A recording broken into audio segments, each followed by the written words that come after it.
got a subscriber. Yeah, we did. I'm going to bring it up.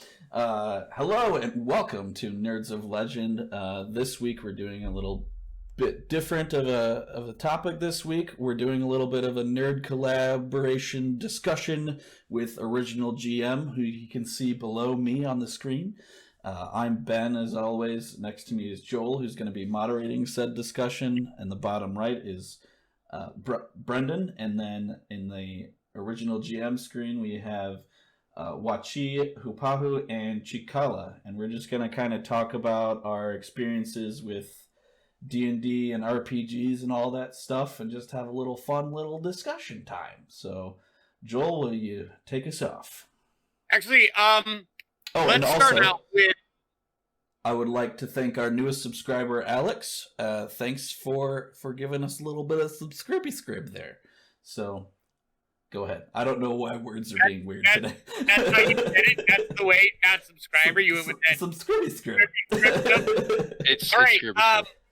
You guys have been watching us for a while. You know our experience. I'd like to give Original GM. You guys give us some of your background. How long you've been playing? What brought you into the game? For me, 1979.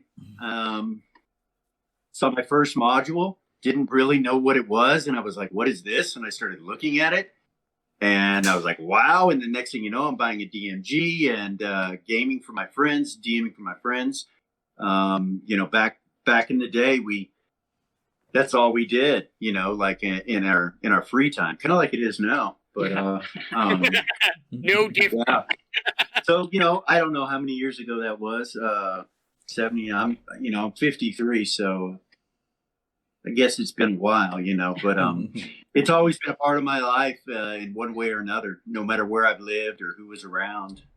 And I was hooked. I was hooked right away, and it was a thing of the imagination. It wouldn't stop. And like you guys know, you can go through your daily life thinking about the game, thinking about what your character's going to do, what's going on, what's going to happen. So we were doing that, back in the day. Yeah, all the way back there. And it was new then, so it was kind of considered really nerdy, really geeky. You were looked at as out on the fringe if you were doing that. You were a weirdo. And then the big scare, Yeah, the Satanic Panic. That was awesome. Panic. And so everything got thrown away, and I had to find more and buy it again, and that was kind of a reoccurring issue through my childhood. It helped a lot. We played it in school.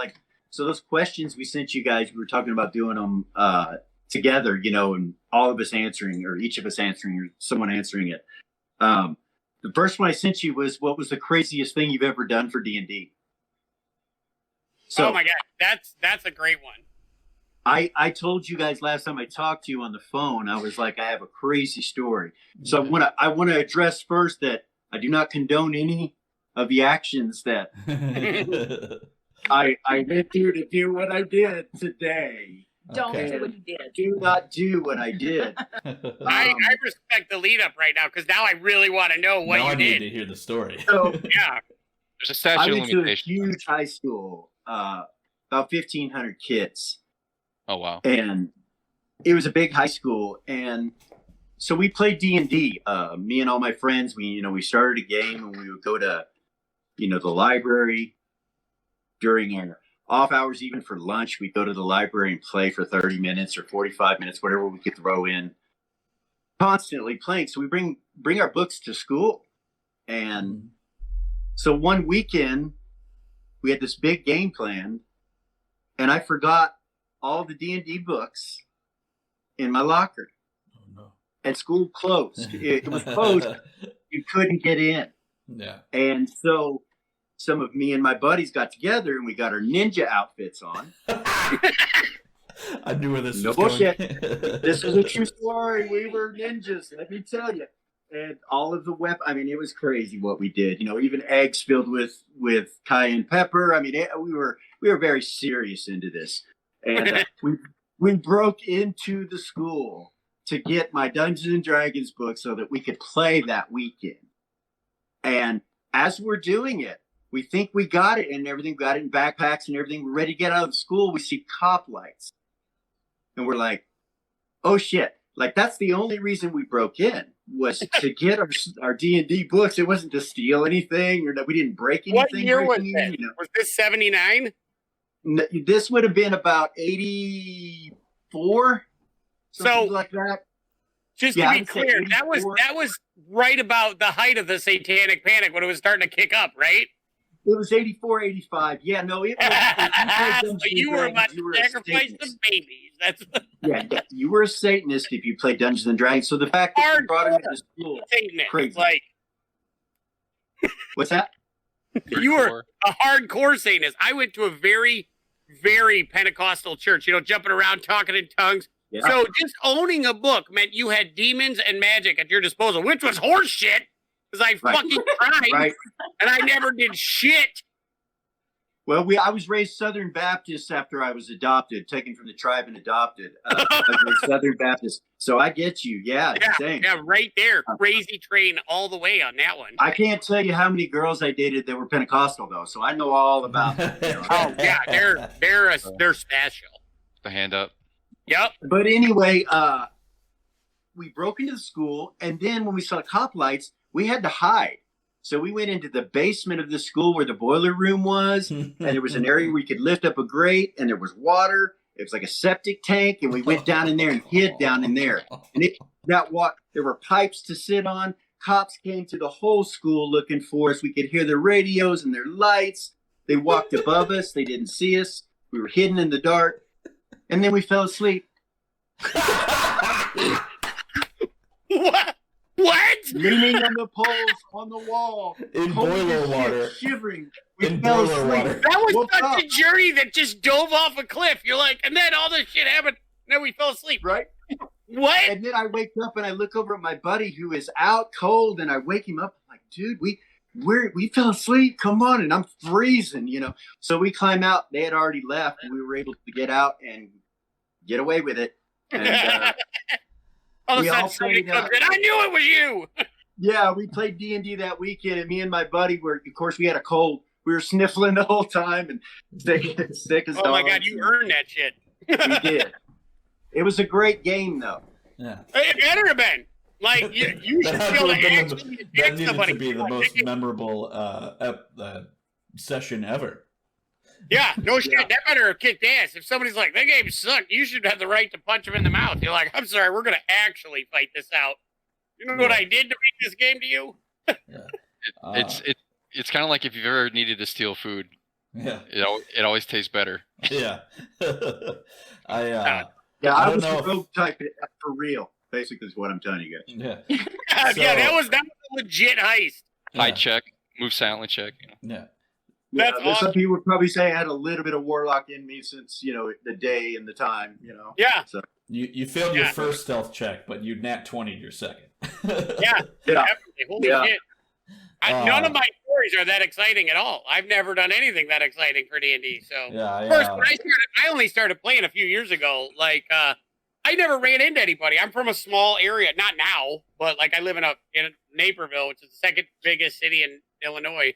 My wife's from Chicago, so I mean, like, we got people all around us now, but I grew up in the middle of fucking nowhere. And, like, they didn't play Dungeons. I didn't even meet anybody until, actually, Brian's wife. I was sitting there reading a book, and I'm like, it was like, I think it's R.A. Salvatore. And somebody's like, what's that? I'm like, I think it's a fantasy book. You know, I like all that nerdy shit, you know. I'd love to be able to play Dungeons and Dragons. And literally, like, her head just pops in from her office. She's like, what? She had super long hair just hanging out, just a floating head. Be like, did you say D&D? And I was like, yeah, I've never had a chance to play it. Like, it'd be really fun. We worked at this place. And actually, I'd cut myself, so I wasn't able to work. I got hurt at work. And so I'm sitting there, and she's like, my husband's a fucking dork. And I was like, okay. And within like 2 hours, I had like a game planned, and like he had a game set up, created a character for me, and he's like, be at my house Monday at 6. I'm like, okay. And then it just went off, and I've been obsessed with it ever since. So yeah, nothing fun. Even though I do remember when you're talking about like the weirdest stuff, like there was a hobby shop in Rockford where I grew up called Royal Hobby, and it's like trains and has all the old D&D stuff. You could buy terrain stuff and little miniatures and all this cool shit, and then like trains and models and all that shit. But we used to go there until it turned out to be a den of evil when they had the D&D stuff, and my parents saw it and they're like, "Oh, Satan lives here." But I remember seeing it was an advanced Dungeons and Dragons book with like the half-naked woman, and I was like a 10-year-old pervert. I'm like, "This is awesome!" Yeah. Like, The red then box. I looked in it, like I was expecting to see more half-naked ladies. I had no idea what it was. I opened it up, and there was a beholder, and I'm like, "Wow, that's not what I was originally led to open this book for, but I'm into this." So, like, I just remember for like a decade of like sneaking around, like trying to get as much information as I can about what fantasy was. And you have another question that was interesting about alignment. And I've been, and it annoys Ben to death, but I love the alignment.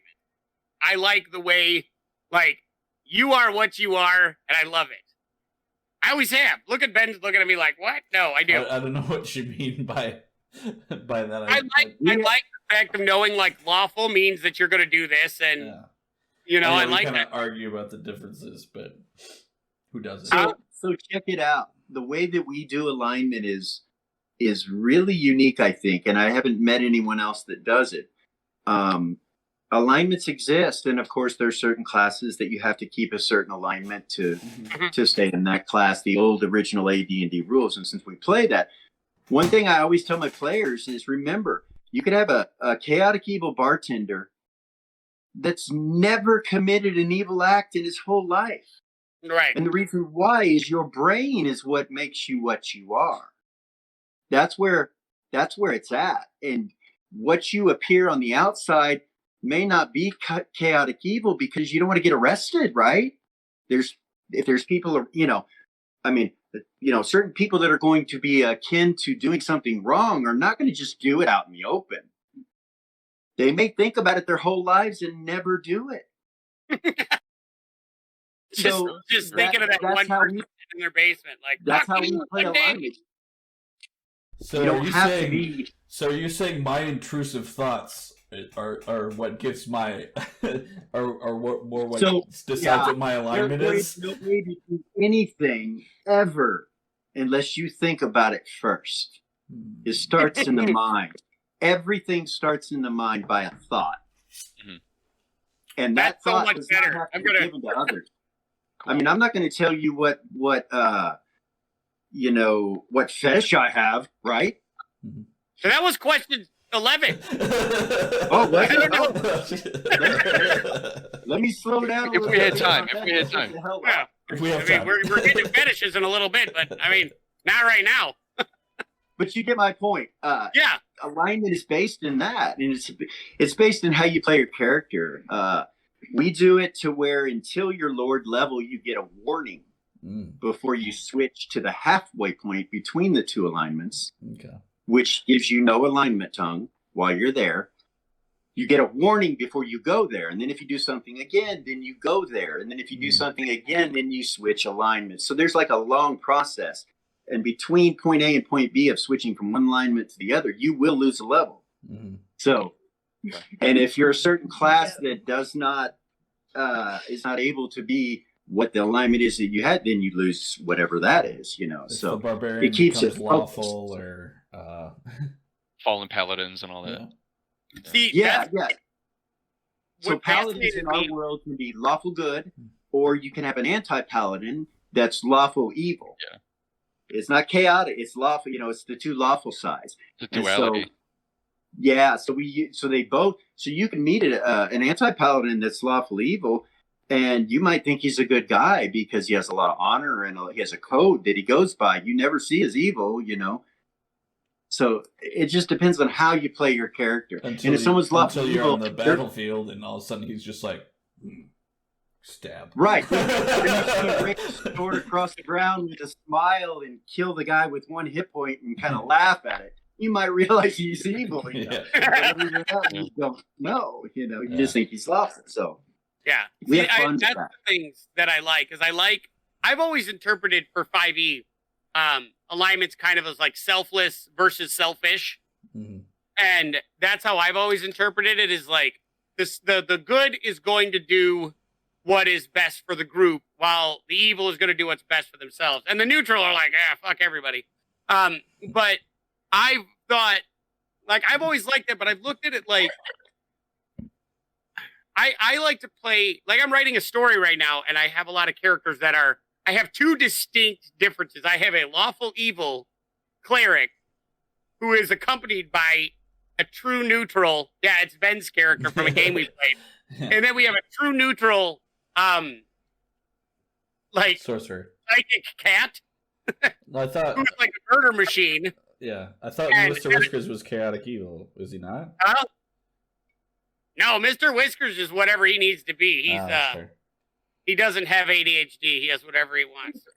So, and then Yeah, Huh? we had a Brian actually played a character that was a psychic cat known as a Dreamlands cat. It's from I can't remember what the Cthulhu mythos. is that what it's from? Yep. But and it turns out in this story, Asmodeus is a huge cat person. yeah. And Yeah. he carries around the cat and like just babies it and gave him his powers, and that's where he came from. Like his mini me. Yeah. Yeah. And the cat like goes off and like kills people, and then he'll like start grooming himself, and everybody's like, oh, who just murdered those people? And the cat's cleaning himself, and they're now like, it's clearly that cat, you know. So it was a lot of fun, but how I kept things in order was Ben automatically, his character Piotr was lawful, so like you knew how he was going to act. He never broke any rules. If he made an agreement, he followed it all the way through. An order cleric, so like Yeah, super lawful. So it wasn't just order; it was religion and order. Yeah. Mhm. Yes. And it was Interesting great rule, yeah. because I had one rule, and they could not murder hobo. Like, Mhm. they could not go in and kill stuff. They had to. So it was all subterfuge and guile and deception. And, but then every now and then they'd have to be like, you have to fight the monster and save the townspeople you're blatantly lying to. Mhm. And it was so much fun. It was so, I Sounds mean, like it. until David's character, who was an undead shapeshifter, ended up convincing a like group of dwarves that he was their god and the originator of their society, and that just derailed the whole fucking thing. And like all my notes got thrown out from like a 37 deception roll that he did, and I'm just like, fuck. All this work I've done, I just threw it out the window, and I had to make this shit up for the remainder of the campaign. So what was funny Yeah. was those were all sessions where Piotr's character was Piotr was not able to attend, so that Logie and Mr. Whiskers would go off on their own They were fucking and chaos machines. create by the- fucking havoc. And then the next session, Piotr would show back up and they'd tell him what they did, and he's like, "Can I not leave you alone for 5 minutes?" Yeah. But that was one we actually had to do a follow-up campaign just to fix the shit that they broke, which was so much fun. Which was our campaign Wait, one. for this Vixen- game. Talking about broken shit. Yeah. Oh yeah. No offense, man. I mean no offense by this, but how do you guys fix Eberron? What do you do to make it actually? And I mean this as a point, because like in our games, if you watch, we go everything from Spelljammer to Black Powder. I mean, there's a full gambit and a fullness to the game that I've been playing this for 40 some years, this world. And so my question, what do you guys do to make it kind of feel right? So I know that one of you mentioned the steampunk stuff you really like, but how do you guys do it? So I think for Eberron, our solution for fixing Eberron was we didn't play in Eberron for very long. No, real quick. We started plane shifting very early. It honestly started out with when we played Eberron. I like steampunk, so I came in there and I daydream all the time because most people are crazy boring, and so I daydream a lot. And so I'm sitting there and like I was at work and somebody's talking to me, and I don't know what the fuck they were talking about, but I was just like, wouldn't it be sweet to have like Victorian England and D&D? And then somebody's like, you're talking about Eberron. And I'm like, fucking right on, let's do this. And so I just went all through it. They were in Sharn, and there was Warforged. I was like, all right. And I got my Steampunk Jones off like fucking 3 episodes in. I'm like, we're out. We're going to Sigil. So we started planes hopping. It was originally the going through Eberron, and then I got the idea that their bad guy is going to be Ferris Dune is being released because they fucked up the balance of power from all the gods that had chained up Ferris Dune by going and fucking up the prime material plane by giving it all to Asmodeus. All the prime gods that had chained up Ferris Dune are now gone or weak. And so there's a power vacuum. And so like his chains that were holding him captive were breaking. And so they just started hopping around the multiverse. They end up spending the most of the time in the prime material plane in Beirut, in Alberto Terrell. No. Yeah, Eberron kind of fun in concept. Huh? You called it Thayer's Dune? Thayer's Dune? Yeah, is that it? The Forgotten Temple of Tharsdun, one of the original AD&D modules. Yeah. Is that how you say it? Well, I said it wrong the whole goddamn time. No, I don't know. You might say it right. I don't know. But yeah, well, it was Thayer's Dune in that one, but it's the Chained Oblivion. There's probably at least 50 words that we can discuss that are that way. in D&D, right? Yeah. We pronounce it differently, but yeah, Tharsdun. We did a campaign. I met Gary Gygax, and I kind of got to talk to him, and then he has these novels called the Gord the Rogue novels. I'm not sure if you guys are familiar with these, but they're fucking great, man. They're phenomenal. You should look for them if you don't have them. But Gord the Rogue is basically connected to the Lord of Cats, which is in Monster Manual 2, who's considered a demigod. And so he had this thing with that in his books and delving into the lower planes. And he kind of went into detail with these lower plane minions like, Demogorgon and various other, a lot of them, Grozit, the Prince, all that. But Patkind was affiliated with this. And so I took off, after I had this conversation with Gary, I took off and created my campaign with this in mind, that Tharsdun is the BBEG. And the only way to stop it is Catkind. And each cat line had a sword, had a throne ruler, had an item. The prince was a chosen one. He or she would wear a necklace of 9 lives because you need that many lives against Tharsdun because he's going to kill you over and over until you get the job done. So each of these weapons is connected to alignments that go around, and also cat races. So you got the lion, you got the cheetah. You got the Black Panther, which is the prince, the chosen one. That's the one that wears the necklace. The lion is law. He's the right hand of the cat lord, lawful neutral. Then you got the polar cat, lawful good. And each of these swords are artifacts, and they do various things based on the personality of a cat. So, like as an example, the cougar was final word. So no matter if you got killed, you still got to swing once. It was the cougar. And they all had these individual things based, like the cheetah is fast, right? So it's double movement, double attacks, healing half. So you can't get healing. You heal. You don't heal very well. Cheetahs don't heal very well. Then you got the leopard, who is like the false prince, the betrayer, because leopards are kind of that way in that society. And just so on and so forth as you go through. And then you got normal cats like the black cat, which is considered the familiar of the cat lord. Cat lord sees through the eyes of any black cat. And they have the black cat blade. They're usually an assassin or thief, and it's chaotic evil. Even though the cat lord is true neutral, he has all these alignments that work for him. And in the process of this campaign of, like, I'd say it was like 10 years, finally they met Tharsdun and got to fighting. It was amazing. It was at least 10 so years. Much. It was crazy. It's really cool. We're a lot faster now, you know what I mean? Like, we've only been playing this campaign a year now, almost a year coming up, or 2 years, but we started recording a year in. Yeah. So we've got, how many episodes? We're at 40. I think we just released episode 43, or it comes out to. So 43, right around there. 52 is season finale. So that's what we're building up to in the campaign right now. Is it's coming to our season finale, our full year, and then we're going to start something completely new. So probably in the same world, but one thing I'm curious about is I see, normally when you see someone nowadays, usually they're doing D&D, they're doing like 5e or doing 3.5. What makes you guys go back to like AD&D or first ed or second ed or that sort of thing? So the reason we did that is it's the main reason is I started 40 years ago. Yeah. So and I did mention to you guys, transferring all this information is like mind-boggling, and somebody told me there's a way to do that. Yeah.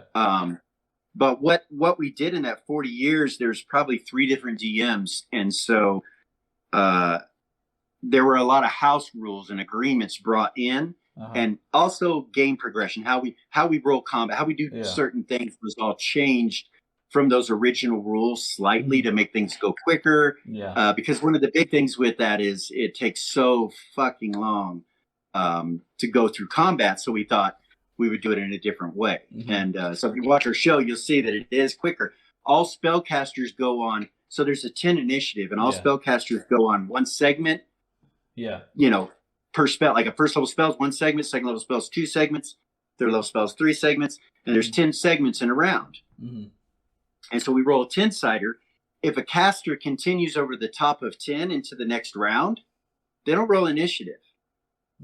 They continue wherever that takes them on initiative. Oh. You understand what I'm saying? So, of course, if they're interrupted, that changes everything. If they use another item instead of spell casting, that changes it. So clerics, druids, magic users, or any specialty wizards of any sort, that's how they go on initiative. Their first initial initiative is okay, but everybody else re-rolls every round. So you add your dex bonus or reaction adjustment. So you could have anywhere from a 10 to 14. So anything above a 10 is considered a 10, but milliseconds faster than the 10. And that's how we do it. So, I know it's completely different than what 5th edition does, but I know that it works for us really well because casters are always a problem, right? Yeah. Well, and too, like, so I thought I was going to be smart with the casting with rings and items, and because technically, if you think about it, if it only takes 2 segments to cast out of an item, you literally could cast 5 or 6 times in one round. He's saying items take 2 segments, and they do mostly. And he was like, If you have enough and he of them. was like, no, that's too much. So what we're going to do in that case is you only get to use the amount of items that you would have physical attack. Right? Yeah, right. Just like a fighter. So it kind of put a cap so that I wasn't like way crazy powerful. So if you're casting... Yeah, that's like Dragon Ball Z level right there. Like, fucking just throw it all over. Fire! How many fireballs? 5, motherfucker! You're done! Instant transmission all over the place. I'm going to throw 3 fireballs at you because I got a 10 initiative. Right? So it can work Ben's that way. sitting there writing this shit down for the next time I run. I run a game. Get fucked, Joe. I'm sick of your shit, man. It works with us. If you watch our, if anybody that watches our show, they'll see how it works. I think our combat goes pretty well. It does. Yeah. Your show is smooth as it goes. I just don't think I have the brain power for like that shit's hard. First, you do it enough years, it's fucking hard. It just comes, you do it enough years and you don't have to worry about it. Like I can tell you any page in the DMG of anything you want to know, I know where it's at. I can, I've done it so much that, my favorite rule from that book? All this is just suggested in a guideline. DM's always right. Oh, yeah. Rule 0's the best. But I was lucky enough. One of my coworkers is an old school player. And he brought me, I was telling you this on our phone call. He brought me the Immortals. The white box. Yes. And I got to look through that. That shit's hard. Second edition. It's badass, man. It is. Oh, my God. Yeah. That's 2nd edition? Oh, my God. Like, you got to build a wizard's tower at, 9th level, and then you got to have acolytes? I can't even manage myself in a game, let alone get a whole horde of magic school. So yeah, that's I guess the other thing is like, how do you guys deal You with gotta like? make enough money or your people leave you. Like, are you kidding me? I don't need to be abandoned in a game. Like, I can have issues in real life. So how do you guys deal with like the? I feel like second ed and first ed they had a very brutal like economy rules and stuff like that. How do you deal with that in game? Because I feel like so it's kind pretty, of like it's tended pretty to bog easy. down things. It's pretty easy because we just don't use anything but silver and gold and platinum And gems. gems. Yeah. We don't use the copper and all that. Yeah. We bronze. It's just worthless. Technically, right now, there's hardly any gold in our world Yeah. Okay. from something that happened, which made silver the main monetary system. But Okay. so is that what you're talking about? Just the economic type? I mean, I feel like so I've read some things about how basically the reason Gary created the system the way it was he wanted to have adventurers had to have a reason for why they did things. So you have they're wildly in fucking debt, apparently, according to the game. So like it's very Right, easy to like they had to have like a monetary incentive for why they would do these very, very dangerous dungeon delves. So it's like the economy is basically like entirely built around trying to get someone to drain the adventurers of funds as quickly as possible so that they go back into the dungeon again. You can tell Gary Gygax got an inheritance and everybody's super money. Super bitter about it. I feel like he wasn't making a fantasy game. He was making a fantasy economics simulator. Dude, I lost Well, for the Garden of economic, like 4,000 sociological, gold. philosophical. I mean, you could count them all. What he did, the completeness of it all. He just did everything he could think about. I don't know. Maybe you need to ask Luke why his. I wonder if Luke has an answer to that. You know what I mean? Like being raised in that. But no, it's not an issue with us. Most of the heroes, we're playing exceptional characters, right? That's how I feel about it, is that I want the characters to be the epic heroes of the story. Mm-hmm. So they end up wealthy and rich. They all do, unless they're opposed to that sort of thing, like somebody that doesn't take wealth or something like that. But at the beginning, it's rough, guys. So what I did was I made these guys experience the original first edition AD&D rules. They rolled up 3d6. They did the whole original thing with their characters to start off with. I did not include second edition until we rolled the second level of characters up. and we went from the very basics. So they were in the Caves of Chaos. Our world starts keep on the Borderlands. That's where they're at.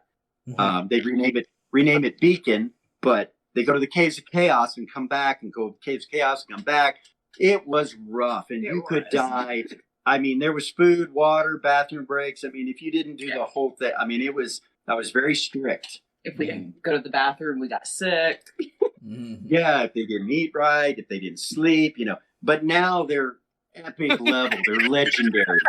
So none of that is an issue. Like, they it's can never take a piss part on of the his move truck. now. Yeah, no shit. Yeah. But, rotten that's food, insane. diseases. That's that. hardcore. Yeah. And Now, I mean, the I second thought it was edition- rough when you find out the wizard only has like one spell and one hit point at the beginning. Like, if you roll bad, you can have one hit point. I'm like, holy fuck. Yeah. I'm Yeah, bitching up maybe a first storm when level I've got an is 8 go. and 9 on first level and an ass load of cantrips. I'm like, this isn't fair. You're Yes, like, I got a stick. So I got a it's stick epic, and magic though. missile. That's it. Yeah. You start out rough, but you're proud of your character by the time your character's legendary. You're like, the shit I've been through, they can tell you their experience. We're not. Her shit. I know She started off with low hit points and struggling, and +1 weapons were a fucking huge deal at third, fourth, fifth level. That's a big deal, But now they have artifacts, so multiple. And I think that's how the game was based, was to make it tough, but then at the higher levels, you have the ability to be epic or legendary characters. And second edition, the only thing we use at a second edition is the proficiencies, weapon and non-weapon. That's it. Everything else we've just let go of.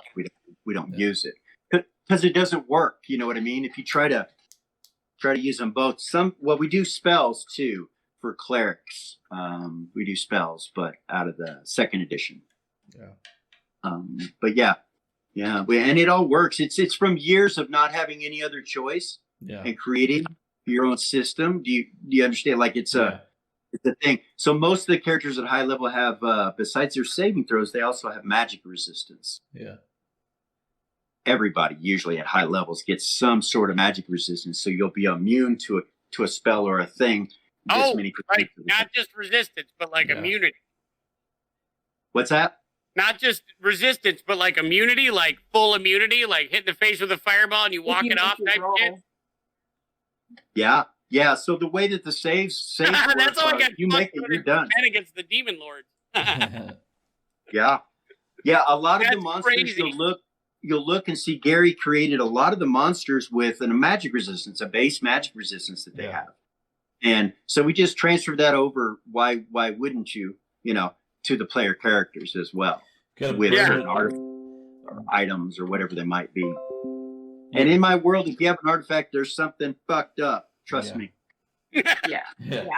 You get burned enough times, you don't care about getting set on fire anymore, I just want to hear more about the why is it it's fucked up if you get an artifact. Like, are you saying like somebody be like, oh, this is a ring of fire resistance, and then suddenly like a dragon attacks you? Is that how it works? Or no, they know that there's a chart that I roll off of in the DMG, and that if you have a magic item that's an artifact, there's going to be a defect when you do something or wear it or use a power. There's going to be something because that's how Gary did it. Like a cursed item. It might be something as small as your hair turning white, He loves or it could be that your comeliness becomes 3. Yeah.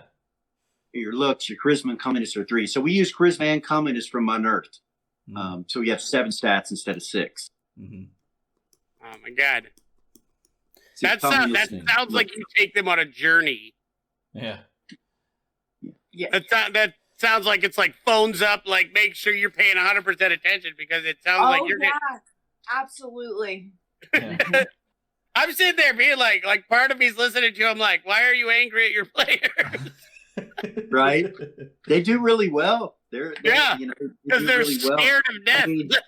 I mean, she just lost a character. One of hers just died. Oh, no. And it was epic. It was epic. I don't remember what the episode's called, but to lose a character after playing that character for 6 months, 9 months. Honestly, in your murder world, it sounds like, absolutely. I think if Joel whatever's in the world, I feel her loss right now, and I've just known about it for a few minutes. I think if Joel would have killed Ticto, I would have cried a little bit. Oh my god, you would have cried a little bit. So I had to ask her, I had to moment, are you okay? Tell her what you think. What? No. So for me, it was epic because the way that it played out, I don't know if you guys saw any of that. Oh, have we not released that yet? We have. Oh, we have. Okay. Sorry. Spoilers. Yes. Yeah. So her whole thing was she was the chosen one who was supposed to defeat what we thought was Bahamut. Long story short, she ended up completing the task, killing the creature, and in that, it killed her. But she arose. To a goddess, to become a goddess. Which obviously I don't have that character anymore. I mean, technically you could still play her, kind of. It's just unfair. So eventually, that might be an option. So maybe she didn't lose her character, but that's only at that's at the big level. It's probably going to be a year from now, like next year's season finale, may be around that level where a character like hers could be played. Oh, that's awesome. Yeah. But my feelings weren't hurt at all. Like, it was really exciting and cool. And, I've been playing since I was in my 20s.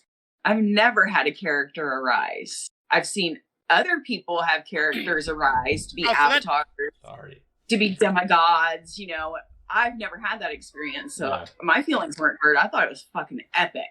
That is pretty great. Like, because like you don't see that in 5th edition very often of like people arising to godhood. So I mean, I did in my campaign, but that was just because I wanted to lead up to another campaign where they now get to beat their own godasses. I mean, if you look at like the character descriptions for level 20, they're pretty much demigods anyway. But yeah, but they're not. They're just kind of.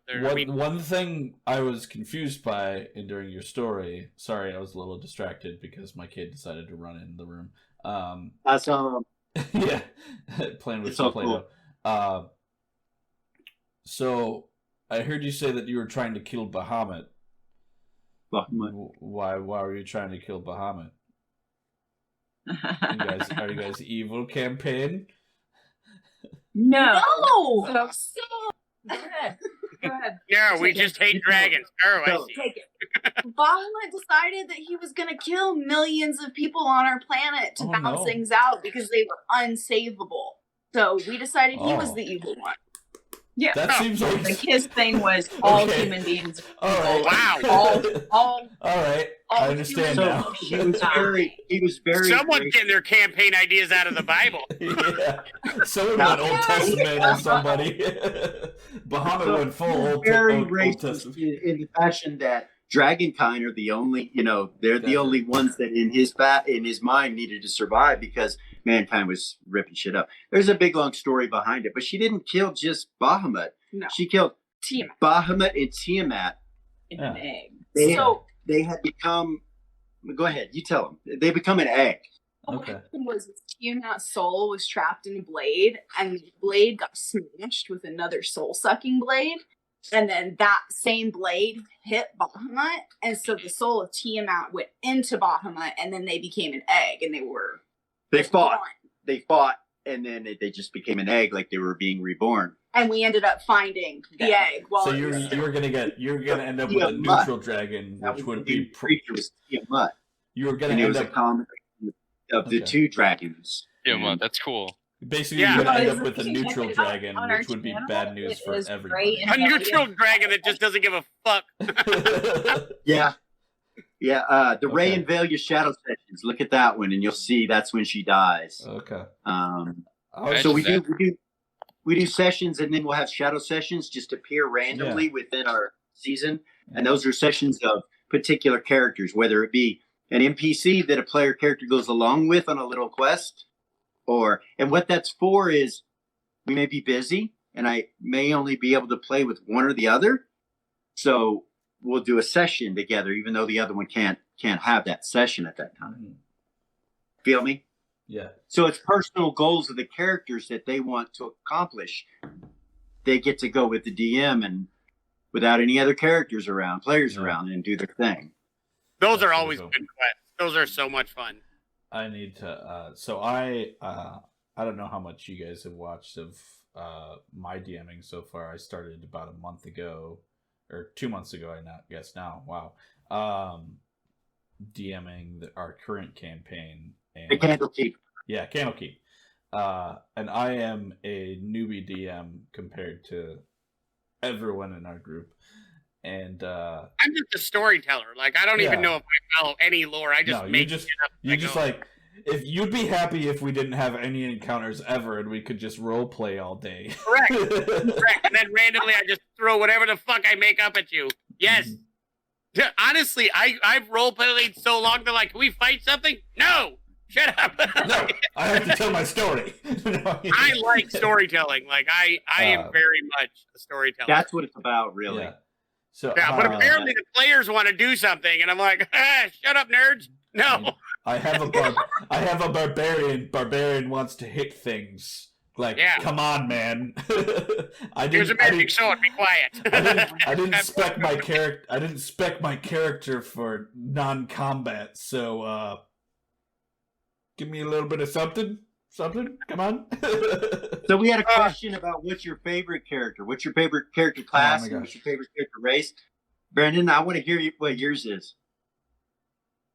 I mean, it's got to be caster. I think from a very base standpoint, if you're playing D&D, I mean, it's an escape. It's very core. You want to do things in D&D that you normally can't do. Like you go back to the Great Depression. It's like the number one growing economy in the Great Depression was Hollywood. It was like, it's like I don't have a job. I can't eat. I don't own a house. I'm going to spend this dime on a movie. I'm going to, for an hour, or back then 2 hours or 3 hours because the movies were longer. I'm going to no longer be in the Dust Bowl, and I'm going to be somewhere fantastic and interesting and new. D&D's no different. I'm, I don't know, a UPS delivery driver. I work in a cafeteria. I'm a security guard, but now I am this. So it's an escapist fantasy. It can be like a Faustian power trip. I mean, it really depends on the person, but no one plays D&D to be a half-orc cafeteria worker, right? You are in the game to do something fantastic and great. What helps I had my barbarian accountant. That was pretty great. That's fair. Now what helps you? What helps you to do things of great power and magnitude? To me, is magic. Like, you can swing an axe now, like right now. You wouldn't last very long running around a shopping mall with a two-bladed axe. You can do that in D&D, but for me, it's like being able to change the force of gravity. Being able to funnel poison gas out of my mouth, being able to go invisible, being able to read minds, like that is natural. Yeah, is capable with magic. And I mean, depending on your proclivity. So I bet you play a different race than human every time too, don't you? No, he doesn't. I'll try. Well, no, I mean the one I'm doing now is, initially we had a three-person party where one was Aasimar, one was Tiefling. And so I designed a shadow touched human. The whole thing was a metaphor for them being the on my shoulder, them being like the voices there. And so I actually went with a shadow touched human who was like learning nascent magic powers and having to deal with. Is that the present campaign? Yes. Yeah. I like how you say like I'm supposed Joel, are they really the angel and the demon on the shoulder? No, Ben's DMing. I play an autistic tiefling who has no social skills. My tiefling doesn't understand social cues or any kind of anything. So Ben, is it really the angel and the demon? So not like literally, like just like metaphorically, they're both like. But that was your idea. No, well, we kind of just talked it out, and the whole thing was like by happenstance. Joel and Brian had chosen a tiefling and an Aasimar, and then me and Brendan were talking through his character, and we toyed with the idea of having him be like a fae person, but then we decided it'd be more interesting if he was like the one like sort of like strand of like normalcy that was in the group, but like he has sort of that otherworldliness to him as well. So he's a human, but he is shadow touched, so he has that like fae, he has that Shadowfell background. So he has this sort of thing that's going on to explain why he has these like latent magical talents that are showing up. So did they do that? Did you as the players do that? It just happened. So it just happened. Yeah. So the tiefling and Aasimar happened. That's why I love D&D. Yeah. Right there. One of the cool things of us playing, this is Brendan's first campaign with us, but Brian, Ben, and I have been playing together for years. Mm-hmm. And so one of the cool things is this is the first time I haven't been the DM, which is awesome. But whenever they'll be like, I have a character concept, and I'd always be like, I don't give a shit. Just bring it to the table. I know you're gonna play. Like, I don't need to prepare. Like, I like to be surprised too, because I like to roll. So you let them do all their backstories. That's how they prefer it? Yeah, and then I want them. They could tell it to me. They could just show up. They could do whatever. Like, I like to be surprised because I played with them so much. I know for a fact all they care about is playing. So like, they're not gonna bring in anything. You're not gonna get a person who's deliberately gonna be like, I'm gonna kill the whole party or anything. Like, they're gonna bring something. They're gonna ask for what's the setting, and they're gonna bring something that fits that setting. And that's it's freaking awesome. It's gonna be weird as That shit. seems to be the norm now. Like with 5th edition, if we look through the memes and all that stuff, you find out that people are doing that like they're creating their own backstories. Kala wanted to talk about that. She wanted to like tell you guys what her take on it was because of the creative characters. Yeah. Remember? Totally blank. About allowing the DM to have control of that. Like we had discussed that before. Like I give them the option to do it themselves, but you know what they decide? They decide to have me do it. Okay. So the way we do it is we roll social class on percentile dice to determine first, like, where you're from, if you're like a peasant or if you're royalty or whatever, and then we go from there. We'll give our backstories to him so that he can weave them into the world in a more efficient way, because he already knows what's there. So if we're like, I want to be, a prince or a princess of this over here, like we don't know what's over there because it's already set in stone. Okay. Yeah. So we kind of just give him that freedom to do that, and it makes it really cool. Me and Joel are a little different on our approach for that. So like Joel preferred it if we like didn't tell him anything about like our character. Oh yeah, I like to roll with it. Like I like to roll with it, and there are times the dice has made my decision in the middle of the game. Like I'm like, I don't know what the fuck to do with this one, and I'll roll a dice and make the decision right there. Joel I don't care who you are as a DM, that will happen. Yeah. He's the best at it that I've played with, but I like basically what I literally wanted. pull bullshit all day. Yeah, every day. he will just pull shit out of his ass like all night, and it'll just work. But what I asked the guys to do for my campaign was I asked them, I wanted a backstory, at least like up to like why you became an adventurer, because it's first level. So like, why did you set off on your journey? And then I think mine's like 3 pages long. Yeah, Joel wrote 3 pages. Let me give you my novel, Ben, and next month oh, play the game. he told me he gave me a page limit. I did give him a page limit because I knew he could write a novel on it if he chose. Right. So I asked for like 1 to 2.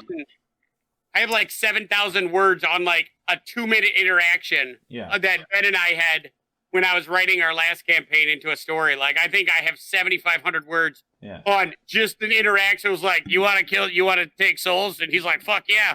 All right. I turned that into like 2.5 chapters. So I can bullshit if I need to.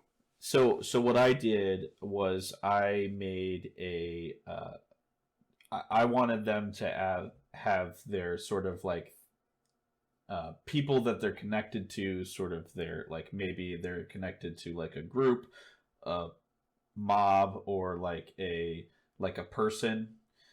So just so that like I have something I can like, because I'm working off a module, right? Like it doesn't give me that much to work with.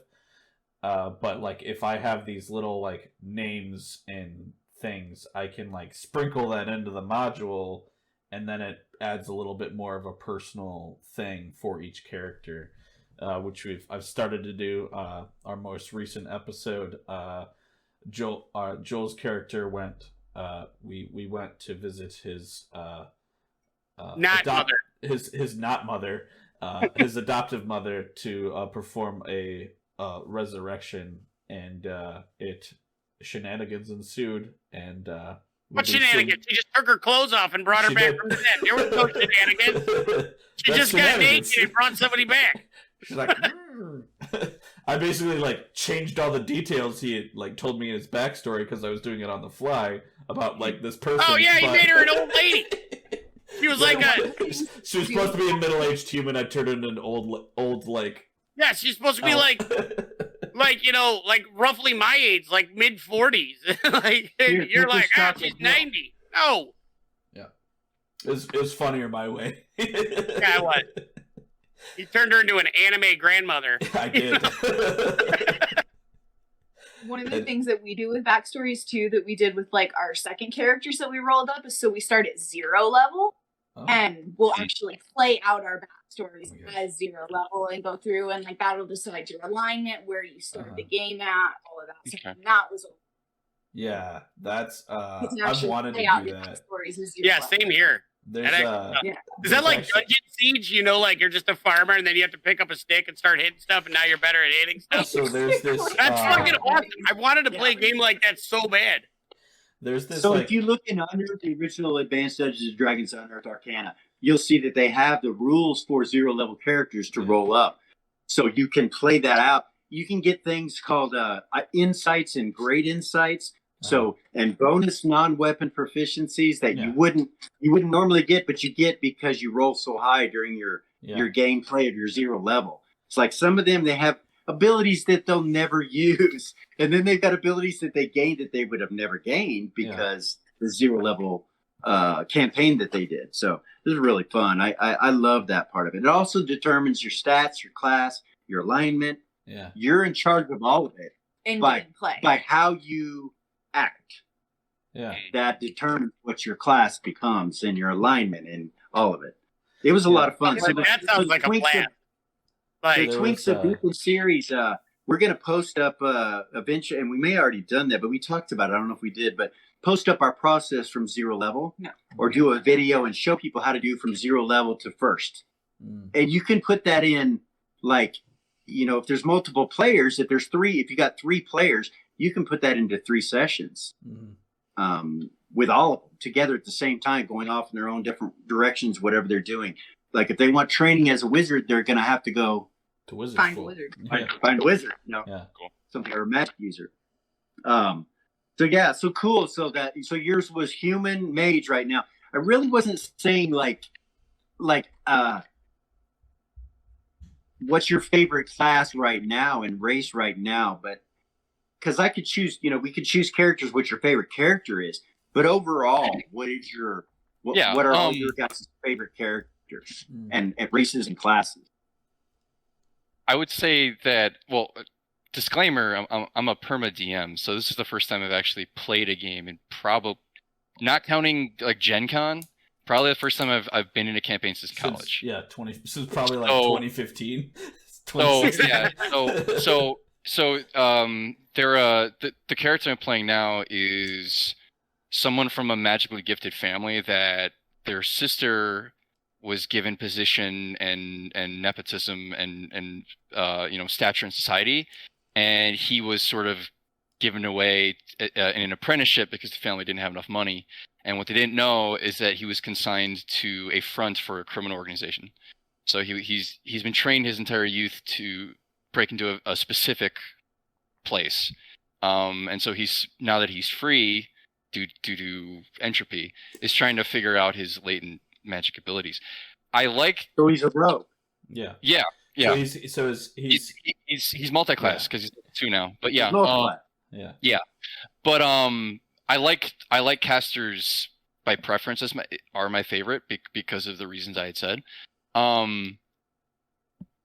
The same reason that I like casting is the same reason I prefer DMing, because we've all had that one experience where you're maybe in high school, you're maybe 10 or 11, and someone's DMing running the game, and you Joel knows this, put in way too much time into your character, and you go to the game, and there's one person that's there for the sun chips, one guy's there for the Xbox, someone's is like, is anything else on TV? And you're like, oh no, I put in all this time, and no one else, DM included, are as invested as I am in this right now, and I'm kind of left to So I was like, fine, I'll do it myself. If you're the DM, so his favorite character class is DM, is what he's saying. Favorite character class is Dungeon Master. I gotta say, I fall in the same vein. Like, so if you're the DM, nothing you do is overinvestment. It's like the amount of time you put into it. It's building your world. Yes, the players have to eat that much at the table. Now, the thing I will say is, there's one way you can overinvest as the DM, and that is to assume that your party will stay on the rails, because they won't. It's just impossible. Oh God, no! I have never hated Ben and Brian more than when I'm DMing for them. I can't be thrown off. I've never been thrown off, not once in my campaign, and that seems like a brag, but it's the truth. I have enough understanding of what's in that world And like I told you guys before, what's in there's in there. If you go to the cave with the 50th level badass and challenge him, that's what you do. Yeah. I'm not going to save you. Prep time saves you. It is what it is. Yeah, and See, I'm good at rolling with the punches, so I prepare, like, again, as like Brendan, I love DMing. That's my preferred. But I'm adaptable. So I normally would do 5 or 6 different. I don't plan as deeply as like this cave has this monster in it. Mm-hmm. I know you go this way, you're getting fucked up. You go this way, you might not be. You go straight ahead, you'll be all right. Like, that's kind of the way I go with it. And then sometimes they turn to the left and they get fucked up. Sometimes they go to the right and they're boring as shit. And the adventure's straight ahead. Like, I usually plan several different options because I know for a fact when I do that, Ben's going to be like, I'm going to turn around and go back and just fuck it up. But, That's not me. I always push the story along. No, you're the best. You're the best. Also, I learned as a DM is identify your plot horse. Like the person that you can entice to go in the right direction. Ben is my plot horse. Like if anything needs to go, I'm like, Ben, is that a spell book over there? Holy fuck! Like, oh, I believe he's off to the races. Like, yeah, he'll follow anything. It's like anoint him as the protagonist. You know, like is there cake over there? Yes, the way. You're the chosen one. You are the protagonist. I know you. I'll be Naruto. Fuck it. Yeah. So it's gonna happen. Whatever you do, no matter which way you go. Yeah. It's already that way, and the world continues on the timeline. No matter what you do. My next campaign. To be honest with you, no campaign is mine. I created it, but every single one we do, they change it. Every single one they do, they add their point to it, and it changes things. It gives a different viewpoint. That's why I love the game. Is they add to the game and create things that I never imagined would happen. Oh, but because the world's so stable and it's 40 years of me doing this, you really, like, I can tell you every bartender's kid's a name and all, I mean, I've been doing it so long that I can tell you everything. See, that's what's incredible. And then, just adding one person, that shit's totally different. And the replay value of Dungeons & Dragons is amazing. And that's why I keep coming back to it. I can play Descent to Avernus 9 different times and it's going to be a different game each time. And I love it. So even though my next campaign, I am planning on doing some deep preparations. Like I've got stories upon stories. I'm going to put them into a world and then see how many people I can murder. I can just see how it goes. Well, before we quit, that question about mental illness or mental illness, mental health, but not just that one. I wanted to ask you real quick, just through everybody, to see who their favorite artist is. Because art can inspire, you know what I mean? And art is one of those things that it either sparks an emotion in you or it doesn't. So let's just go through the line and tell you guys. You guys tell us, and we'll tell you who our favorite artist is, and then let's talk about across the board. Because I'm not familiar with, the modules. I know it's hard. Yeah. Your favorite artist who did like D&D modules or resources. Oh, I don't know any of those. Like I don't know. Or any artist or in that's general? fantasy oriented is fine, actually. Okay. Yeah, that'll work too, Brendan. I love that question. As a person who's cursed with wanting to be creative and being limited in ability, for AD&D Gen 1 stuff, I really like Roslav. I know a lot of people go towards Jeff Easley or go towards, like Keith Parkinson or something, but I always like Roslav because the art it's almost like Vanguard.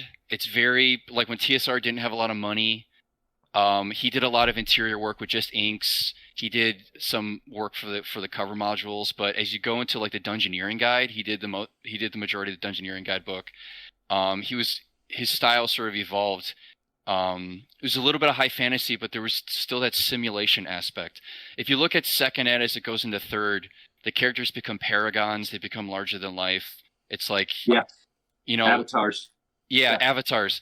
Roslav's style is very much like it matches the mortality of first ed. It's like it's a simulator.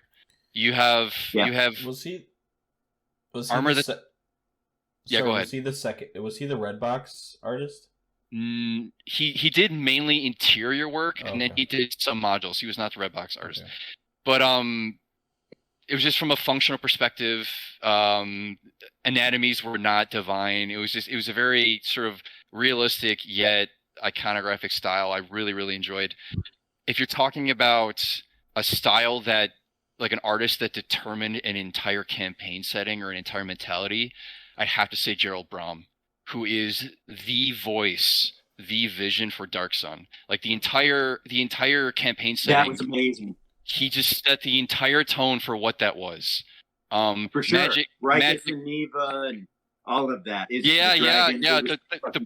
prison pentad. Yeah, it's like metal, barely any. Goblinoids destroyed. Planet ruined. It's like everyone's jacked. Everyone's pissed off. It's just Thomas Boxa did art for some of the modules, but like Brom just set his very.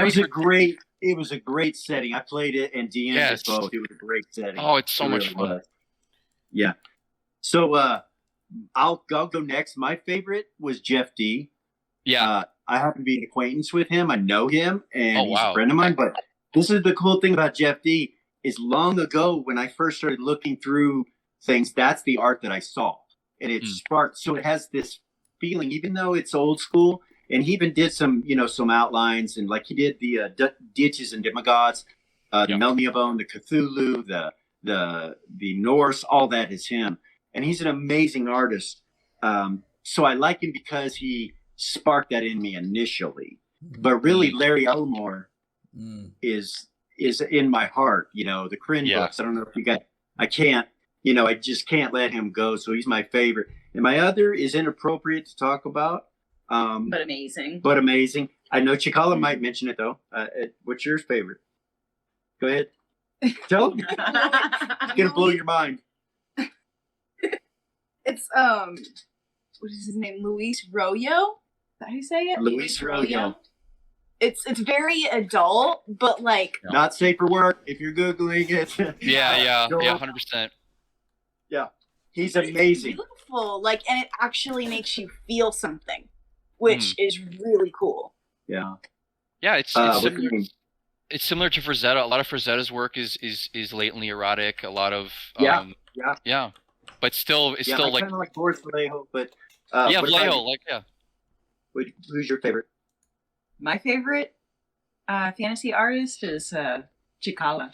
Oh, I'm biased. So she is really good. She is. Hey, good art's good art, and if it evokes emotion, like the connection that you had to Jeff D, like not only is there appreciation for the form and for what it means, but you have a connection with your past and with who you are as a person to that art.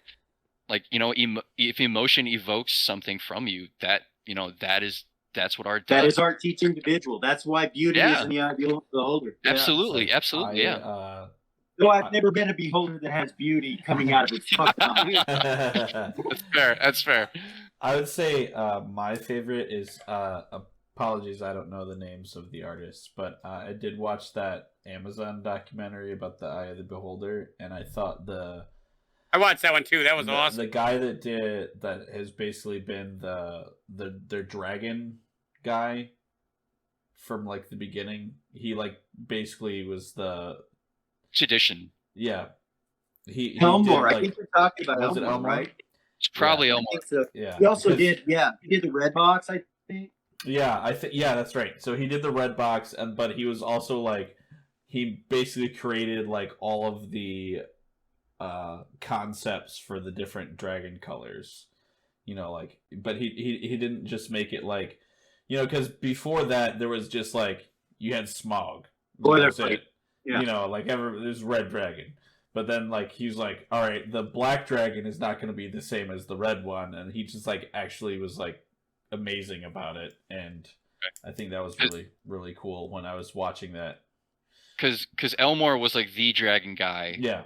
For first at 8D. If you look at third ed, all the dragons, the chroma was done by Todd Lockwood, but he also essentially was Lockwood was the vision for third, much like Brom was the vision for Dark Sun. So that was very much his baby. Kind of airbrushy looking on that one. Yeah, exactly. Yeah. That's cool. So what about you, Joel? What do you think? I'm gonna go with for artists, not so much an artist, but and it's a personal thing, but I like the cinematic style, the Rankin Bass cinematic style, like the Last Unicorn, the Flight of Dragons. I think they did the original Lord of the Rings because those Ralph Bakshi, the rotoscoping. Yeah, they were like back in the day when I was not allowed to look at anything D&D and I wanted something fantasy. Like for some reason that was always allowed. So like that was my safe place. Like all the weird, like the dragons that were like these weird puff balls with the long necks and like the overly detailed faces. I love that. It resonates with me as like that was my safe place as a child. And so I still love them. And when they come on, I'm like, we're going to sit and watch this. I tried to show them my children, and they're like, that's dumb, Dad. I'm like, you get out of my way. Yeah, I'm like, what's wrong with you? They're like, I'm going to watch whip. You're grounded. There is a way. I'm old enough for The Hobbit, man. The original Hobbit. Oh my gosh, the original Hobbit animation. That was so creepy, and I loved it. Yeah. It was almost like children's illustrative style. Yeah, for somebody who hated children, but it was still amazing. Yeah. It'll put you to sleep today, that original Hobbit cartoon. If you watch it, you'll just... No. It was that so great. That activates that childhood button in my brain, and I'm just like, this is the best thing ever. Like, it was so scary. Like, when the goblins came in and they had, like, 2 throats, it was, like, horrific. I was like, this is amazing. I love it. The goblins in the Hobbit, Rankin Bass Hobbit, were fat. They were chunky. Yeah, but they were still terrifying. They were frogs almost. They were almost amphibian. Did you ever... Yeah, the Gollum was weird in that. But did you see, when you were younger, did you see the Kryn cartoons, the Dragonlance series? I have seen the Dragonlance series, but it's Kinder the one and with all that. Kiefer Sutherland and all that. Like, I didn't see the They had a different Dragonlance cartoon? They did. They had a Dragonlance cartoon with Tanis and all of them, and it was amazing. It's out there. You can look it up. Well, is that the one with, like, Kiefer Sutherland played the voice of Raistlin? I think maybe, yeah. Maybe I don't. That rings a bell. I don't remember though. Oh yeah, are you kidding? I have that one on like several devices. See, Raistlin is one of those words, and you said it just like I said. Yeah, but I love Raistlin. Yeah, somebody is it Caramon or Carmen? Caramon. Yeah. The thing Caramon, I do. Yeah, of course. Yeah. I go to YouTube and I go to the Wizards channel, and whenever they talk about a module or a campaign setting, I just look up their videos, and I'm like, oh, that's how you say it. Because I'm like, I mean, as millennials and Gen X and anything pre-internet, there was a wonder to perhaps not being right or to not knowing something. It's like you just had to roll with it. You're like, okay, it's pronounced this way. We had the internet, fucker. Like, yes. Oh yeah, when it was called ARPANET, and the U.S. military used it to talk between nuke silos. Jackass. They had the internet in high school for Gen X. Go fuck yourself. Yes, Genie and dial-up and modems. Yeah, shut up. We had fucking internet. Stop reading. I'm talking when you had Netscape and a UI, but whatever. If you didn't need to be in college to use it, or a millionaire. Yeah, we also had books, you dick. Like, we could look shit up. Yeah. D&D books didn't have phonetic pronunciation. Yes, they did in the dictionary. They had phonetic pronunciation. No, Dungeons and Dragons books did not have phonetic pronunciation. Did you have a TSR dictionary? I have a Lord of the Rings dictionary with pronunciation. I'm not talking Quenya, right? Whatever. Yeah, I'm not talking Quenya. I'm not talking about Morgoth. I just gotta say, Tolkien did the work. He was a linguist. How are we going to settle an argument between nerds? I know. I'll make it a real language. Not only was he a linguist, but he also was told people, I don't want people speaking. We're upsetting Ben. Stop arguing. No, we're not upsetting anyone. I'm just saying that we're at the point where. Busy girl by yourself. If we want to, we can go a little longer if you want. No, might be that way. We're at our point where we said that we needed to be done.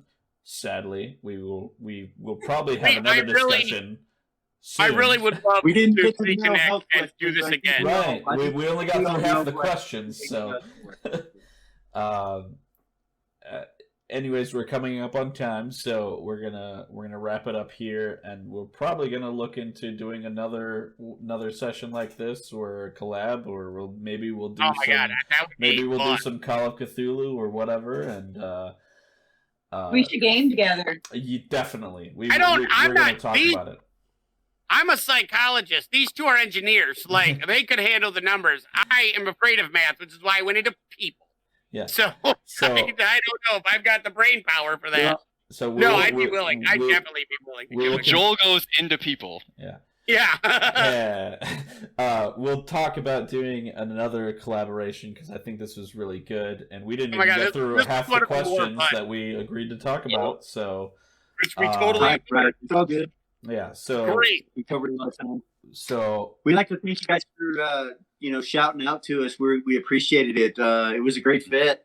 Oh yeah. You guys' interview. You have a very engaging channel. Like, and for everybody watching, like, go out and check out Original GM on YouTube. It's an engaging storyline. Like, I've checked out a couple of your videos, and I'm starting over. I'm starting the Shadow sessions to check out those and go from beginning to end and see what they have. I like it. I like what you have. Yeah. Like, it's very Thank you, engaging. Joel. yeah, so Appreciate And you can definitely fucking weave a tale. Like, that's for certain. Like, you can tell this is a passion project that you put into it. This isn't like where I run a campaign because I make it up and I'm, hallucinating for a little while. Like, this is like serious planning. and I shit. told my parents years ago I'd make money.